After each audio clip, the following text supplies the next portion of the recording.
Risk assessment. Well, building's not in distress. We don't have any problems. We don't want to buy. We don't want to renegotiate. We want to move. We're going to negotiate a new lease. We're just bought another company. We're merging. We need to be in a new facility, headquarters, manufacturing, whatever. What do? Be cautious.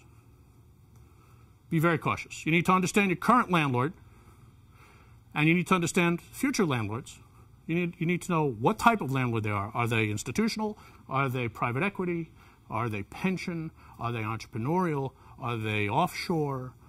Have they given buildings back to the bank in the past? All right, do they give a damn? It's important to understand who you're doing business with, because it's not like buying a car and when you drive off the lot, you don't have to go back. You're going to live with this company for the next 5 or 10 years. And you're buying service. You're not just buying real estate or leasing, as it were. So their ownership structure, who their partners are, who their lenders are, what kind of debt is on the building, when it expires, go back to the beginning of our discussion. You need to understand that before you move in, before you close a deal. What's their portfolio look like? Who are their tenants? What kind of vacancies exist in their portfolio? You need to understand the market conditions.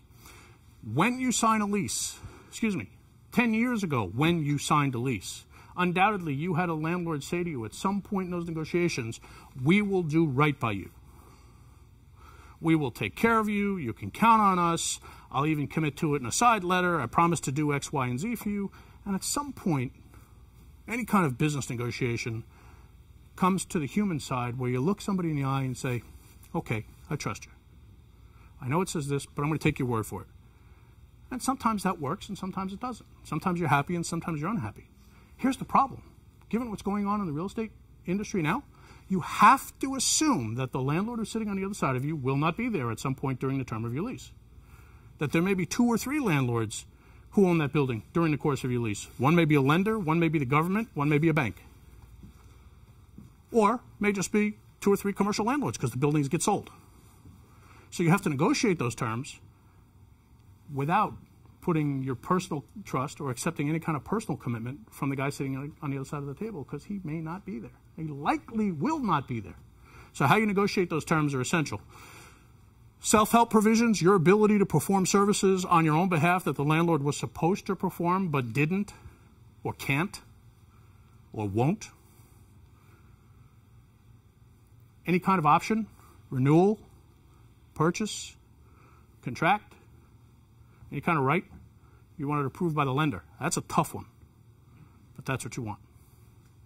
You want as much of the transaction to go through the landlord to the lender as possible, which means you got to bring the lender to the table with the landlord.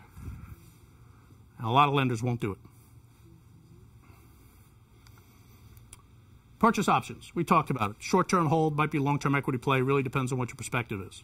You don't want to buy, but it's a great opportunity. Let's go find an investor. There's an awful lot of money out there. If we can buy it, if you can buy it cheap enough and it's the right building for you operationally, why pass it up? Find an investor, sign a lease to the investor, let him go buy the building and lease it to you, maybe get a little equity kicker in consideration of your lease. There's some real opportunities there for you. Summary.